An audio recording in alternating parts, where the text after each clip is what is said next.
Okay, last lesson I said that we'd look at anthropogenic CO2 and look into what proof there is that this increase in CO2 is actually man-made.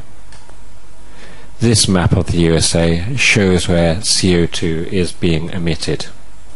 The pink parts show levels of CO2 which are 2 parts per million above their background level. Notice that the CO2 is being emitted from areas of high population density. If we have a look at the map of the USA, we can see that the population densities are mainly in the east. The major towns, the major cities are in the east of the USA. But notice Seattle, San Francisco, Los Angeles, those are big population center too. Where populations are higher, then there are more people driving cars, more industry, which means more fossil fuel power stations. This all results in a more localized carbon dioxide. See how the emissions are coming mainly from the eastern side of the US, but look over at Los Angeles and San Francisco.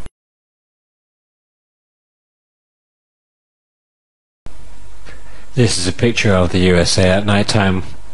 Once again, look at the energy use. All the lights switched on over the eastern side of the US. And once again, notice San Francisco, Los Angeles, and Seattle up here. So that's our first piece of evidence which demonstrates that human beings are responsible for the increase in carbon dioxide in the atmosphere. Okay, here's another explanation as to why the increase in carbon dioxide is anthropogenic. This graph here shows the increase and the decrease in carbon dioxide per year. If we look at the vertical axis here, we can see that the increase here is measured in parts per million per year, and the decrease here is measured in parts per million per year. On the vertical axis, we have the equator. So, here's the equator, and this tells us the latitude. So the vertical axis is the latitude. Yeah. Here's the equator: 15 degrees south, 30 degrees south, 45 degrees south. Yeah. 15 degrees north, 30 degrees north, 45 degrees north, 60 degrees north, and the North Pole. Now the part shaded green here, that's the natural sources of carbon dioxide. And if we look at the graph, we can see that around the equatorial regions, we have an increase in carbon dioxide. But if we look at the higher latitudes, so the higher latitudes south and the higher latitudes north, we can see that per year we have a decrease in carbon dioxide. And there's a very good reason for this. In fact, there are some good reasons for this. The CO2 in the oceans, that's the CO2 actually in the sea, and the CO2 in the atmosphere, is in a constant state of flux. That is, CO2 is being emitted, is coming out of the oceans in huge quantities, hundreds of gigatons, and at the same time huge quantities of carbon dioxide are going back into the oceans. Now, in a later lesson, I'll explain this process in more detail. But one of the ways that the carbon dioxide is absorbed into the ocean is it's just dissolved. It just dissolves into the ocean. So it still stays as carbon dioxide, but it actually dissolves. The gas actually dissolves into the ocean. Now, cold water can dissolve and hold far more carbon dioxide than warm water. And you can see this here at the northerly latitudes where it's colder. we can see that a lot of carbon dioxide is absorbed into the sea. After this carbon dioxide gets absorbed into the sea, it sinks down to the bottom of the ocean and goes along the ocean, and eventually it comes up again, very often in equatorial regions around the equator, and when it rises from the deep oceans, it gets warmer because it's much warmer around the equator, and therefore the water has to release its carbon dioxide into the atmosphere, and so that's why we get this large increase in carbon dioxide in the atmosphere. This carbon dioxide here has been released from the oceans. Now, you might have noticed here that the amount of carbon dioxide absorbed by the oceans in the southern hemisphere is, about the same as the amount of carbon dioxide absorbed by the oceans in the northern hemisphere. And you might think that's a bit strange because there's far more ocean in the southern hemisphere, there's far more land in the northern hemisphere. So you would expect that this portion here in the Southern Ocean would absorb more carbon dioxide than in the north, in the northern higher latitudes. And you can see that this isn't the case. And there's a very good reason for that. In the northerly, more northerly parts of the northern hemisphere, there are huge forests.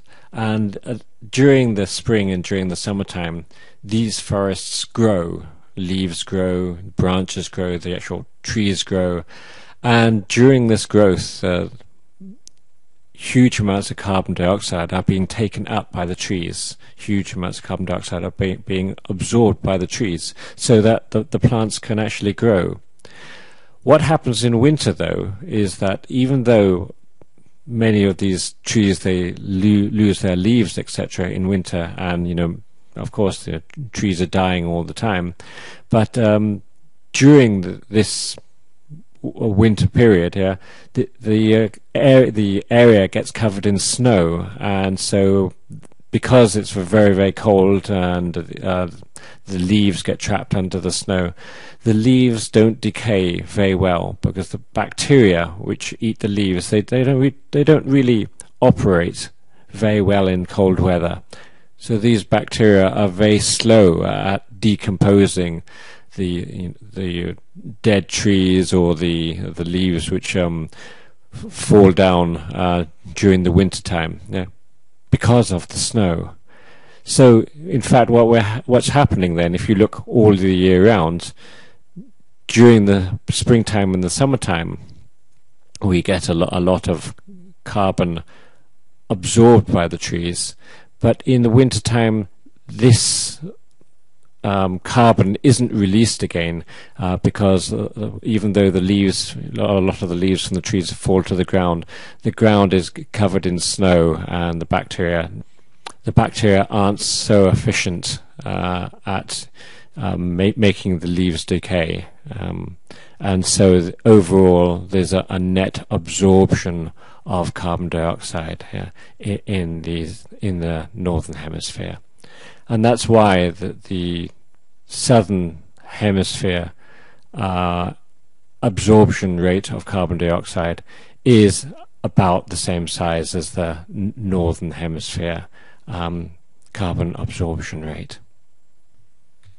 Okay, but when it actually comes to measuring the amount of carbon dioxide, the measured increases and the decreases in carbon dioxide, we can see that in the northern hemisphere, large amounts of carbon dioxide are actually given off, and they're given off by industrial sources, factories, cars, etc. And it is these latitudes where humans have the most influence over the amount of carbon dioxide they release. And this can be actually measured, and is measured here and is showed shaded red. So let's have a look at what overall effect the industrial sources of carbon dioxide have on the total amount of carbon dioxide produced. If we look at the green shaded areas, which are the natural shaded areas, the amount of carbon dioxide absorbed per year is roughly equal to the amount of carbon dioxide which is emitted each year by natural sources. It's only the industrial sources which change this balance, and the industrial sources add about 6 gigatons of carbon dioxide to the atmosphere every year, as can be seen shaded red. So this affects the whole balance of CO2, which means that there is an overall increase of CO2 in the atmosphere caused by humans. Okay, our next piece of evidence to show that the recent rise in carbon dioxide level is due to man is this graph here. Now this graph here, it shows over here the concentrations of CO2 in the atmosphere. Actually, it doesn't actually go high enough because concentrations are actually 390 at the moment. Okay, but anyway, this is concentrations of CO2 over here, and this is years before the present, so it goes back to 450,000 years. Now, if the red line is the CO2, and you can see, you know, the red line has been going up and down a lot over the past hundreds of thousands of years. But if you look at what's happened now, there has been an extremely rapid rise in CO2, and that's just within the last 200 years, 150 years. So if you just look at how high the CO2 level is at the moment, in fact it actually goes off this chart. CO2 levels are higher now than they have been for the last 650,000 years. The other thing to look at is there hasn't been such a fast rate of increase. If you look how steep the line is, it looks like the line is just going straight up here. The rate of increase is incredibly fast, and there hasn't been a rate of increase like that for millions of years. In fact, probably the last rate of increase which was as quick as this was 65 million years ago, at a time called the KT boundary. It's thought that the KT boundary was a time when a huge asteroid crashed into planet Earth and created a crater, and this crater was 100 kilometers wide. It caused mass destruction all around the Gulf of Mexico and in Cuba as well. But it's also thought that after it threw up lots of earth up into the stratosphere, the actual impact was so hot that it vaporized the Earth's rock, and the Earth's rock contained lots of carbon. It was carbonate rock, and so it produced a lot of carbon dioxide, which actually went into the atmosphere. And of course that would have produced a very, very quick increase in the amount of carbon dioxide. Interestingly, at that point it was a time of great extinction. It was a main extinction point in the Earth's history, and it's the time that the dinosaurs died out. Now, I'm not saying that it was the increase in CO2 which caused the dinosaurs to die out, or even the increase in temperature, because straight after this collision with an asteroid, the Earth was thrown up into the atmosphere, and because of it, the sun wouldn't have been able to shine through onto planet Earth so well, because there was so much dust in the atmosphere, so much dust in the stratosphere, and lots of plants would have died, and because the plants died there was nothing for the animals to feed on, nothing for the dinosaurs dinosaurs to feed on. So they may have died because the plants died. But also equally, it is a theory that the carbon dioxide heated planet Earth to such an extent that plants were dying off. It was so hot, and because the plants died off, there was nothing for the dinosaurs to eat, and they died off too. So there are quite a few theories as to why the dinosaurs died off, but that's one of them. So going back to this graph here again, yes, a rate of increase hasn't been seen like this for at least 65 million years. Another piece of evidence that points to the carbon dioxide increase being anthropogenic comes from looking at the atmosphere. The atmosphere contains carbon dioxide made from different isotopes of carbon, and these isotopes are at different ratios in the atmosphere. Now, fossil fuels contain more carbon-12 than they do carbon-13. So, as we've been burning fossil fuels, the amount of carbon-12 has gone up compared to the amount of carbon-13. So there's been an increase in the ratio between carbon-12 and carbon-13. Okay, I guess the final piece of evidence which shows that the CO2 increase is anthropogenic is when we look at the ratio between oxygen and carbon dioxide. So an experiment was done between 1990 and 2000, and measurements of the concentrations of carbon dioxide were taken, and we can see that between 1990 and 2000 the concentrations of carbon dioxide increased from 352 up to 367. So you can see that increase there. At the same time though, over here we have concentrations of just oxygen, and we can see that there was a decrease, probably somewhere about there was a decrease in the oxygen content in the atmosphere.